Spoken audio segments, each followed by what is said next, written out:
Hey, what's going on, everybody? Welcome yet to another brand new video. This is your guided mentor, Ali Tarafter. In today's video, we're going to talk about whether you should close some of the accounts that you're not using and what are some of the benefits of keeping those credit accounts open. This is one of those topics that I think we need to really cover because there's a lot of people here that'll tell you to get as much credit cards as possible and try to open new accounts, and how you should have a large network of creditors that you have in your disposal so that you can strengthen your relationships and so on and so forth.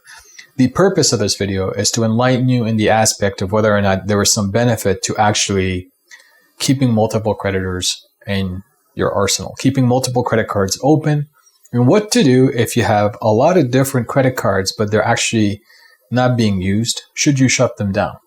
So there's a lot of things that we need to cover. So I want you to stay until the very end to get the most benefit. First, let's talk about credit cards, right?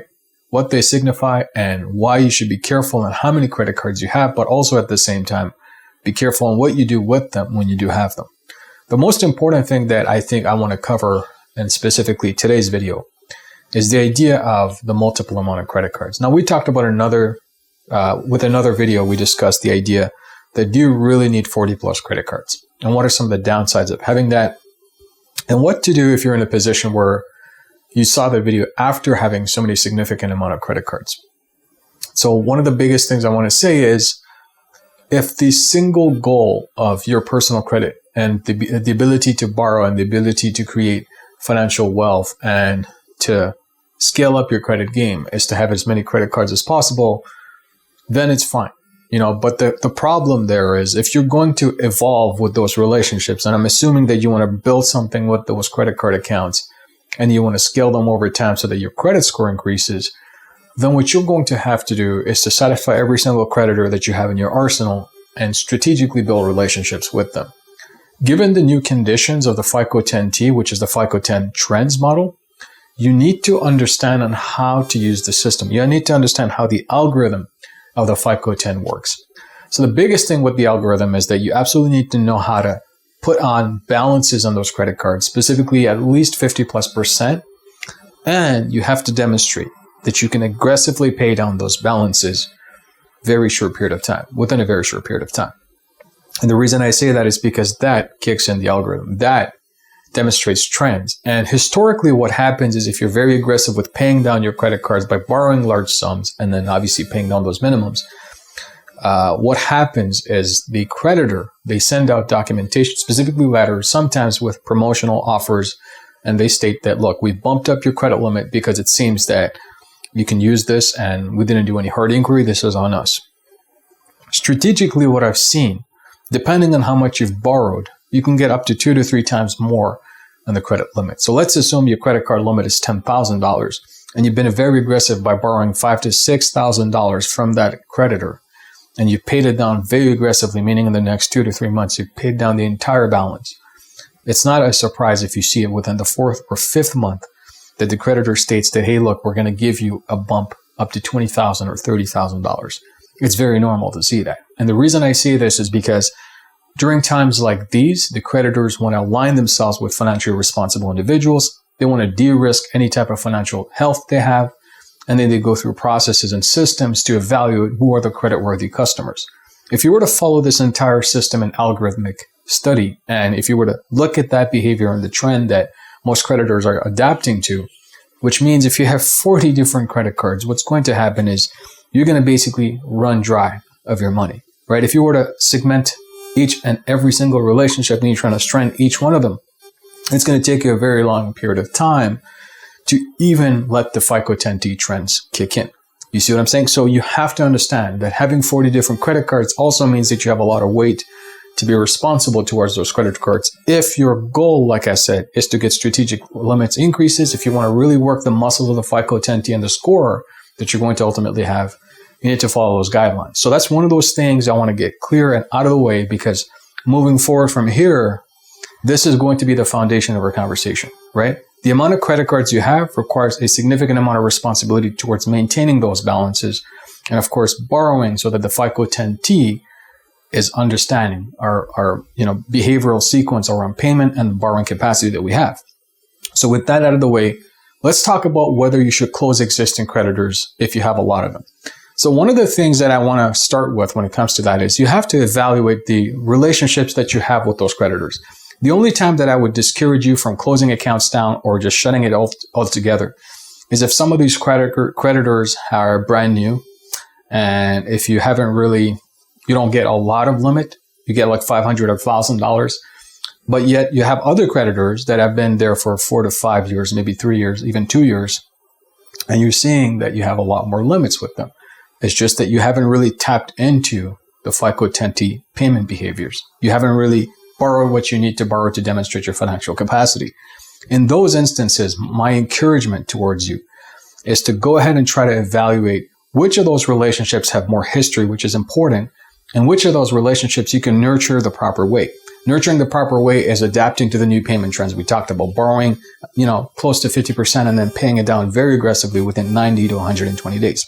Those kind of things will actually help you accelerate the aspect of getting those credit strategic bumps without you even asking for it, right? So if you're looking to close some of the accounts, look for the ones that are not seasoned, that are brand new, that are low limit, that add no value, and they don't have major brand recognition. Another way to look at this is if you have, let's say, a secured credit card that's been there for a while and you had it for about a year plus, and this is the time that you can ask, specifically if it's a branded creditor like Wells Fargo, Citibank, Chase, and so on and so forth, maybe you can ask them to actually transition you into unsecured. This is the time. Now, regardless of what they say, specifically if they say, well, look, we can start you off with a small amount, the goal here is to start with something.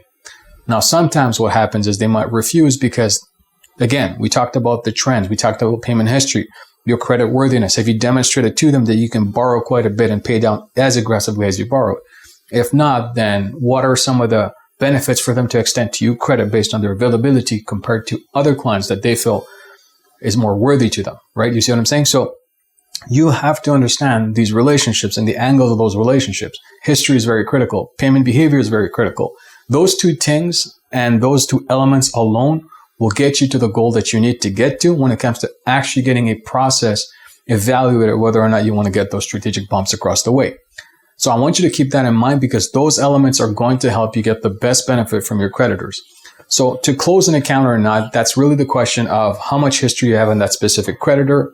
In addition to that, what kind of aggressive payment behaviors or financial abilities have you demonstrated to that creditor for them to feel enticed to help you get those strategic limits? Because at the end of the day, utilization is a very big component of the credit score. We talked about that. We talked about 35% being payment history, and even more so with the FICO 10T. And depending on how you borrowed and how much you paid, you also have utilization, meaning the strategic bumps you're getting along the way without getting those hard inquiries. To get that, you need to work with payment history. So they go hand in hand, right? So if you think about that, look at the ones that you have. Like I said, the accounts that you want to close, they're not seasoned, they're brand new, they're not giving you high limits, they're not brands that are huge and they have institutional resources. Those are the type of creditors that you don't necessarily need. And you can replace them, right, with the ones that have brand. They have a lot more extension of credit and available financial products that you can tap into in the future. For example, mortgages, loans, lines of credit, car financing, so on and so forth, savings, CDs, whatever the case, whatever your financial infrastructure is or how you're comfortable. Those are some of the additional things that I'd like to ask you to focus on. So this is our conversation. Okay. So again, do you need 40 credit cards? And if so, what are some of the ways to maintain those relationships? We talked about that. Do you need to close the accounts that you don't have? We also talked about them. But again, this all depends on which type of creditors you have, the history you have with them, your payment history with them as well. In addition to that, what are some of the potential financial opportunities you want to tap into in the future as you start to scale those relationships so that you can maximize the opportunity and the leverage that you can obtain with those given creditors. So I hope this video gave you guys some insights on what to do. I just wanted to clarify this entire topic and bring it to you so that you can benefit from this and so you can actually get the knowledge that's necessary so you can grasp the opportunity to learn about credit the proper way and why you should be careful about some of the creditors that you deal with and the systems behind how credit works to the best of your ability. In addition to that, don't forget, we have talked about credit tiers in the past. If you're running around in circles with creditor to creditor and that's all you have in terms of aim, it's not necessarily getting you somewhere in life, specifically if it's wealth and maintaining your prosperity and making something out of that credit. If you're interested in that, I'm going to encourage you guys to be very responsible with your personal credit and do the things that are necessary to evolve in that relationship, to evolve from tier 1 to tier 2, and then ultimately in tier 3, if that is your ultimate desire. So with that said, I hope you guys enjoyed the video. Don't forget to destroy that thumbs up button. Don't forget to subscribe. Turn the notifications on to all, so every time there's videos like these, you guys will be the first to know. By hitting that thumbs up, you're going to help me get the YouTube algorithm to kick out the content to other individuals such as yourself, specifically if you like the content that you're watching. And also at the same time, don't forget to share this video with those that you feel can benefit from the lesson that you've learned today when it comes to creditors and some of the accounts, whether you should keep them open or not. Don't forget, I got the Ultimate Personal Credit Mastery 3.0 ready for you guys if you want to learn personal credit and take your knowledge of credit to the next level. So go ahead and check the link in the description of this video to get the best benefit from that. And with that said and done, this is definitely your guide and mentor, Early to After. Catch you guys on the next one. Bye for now.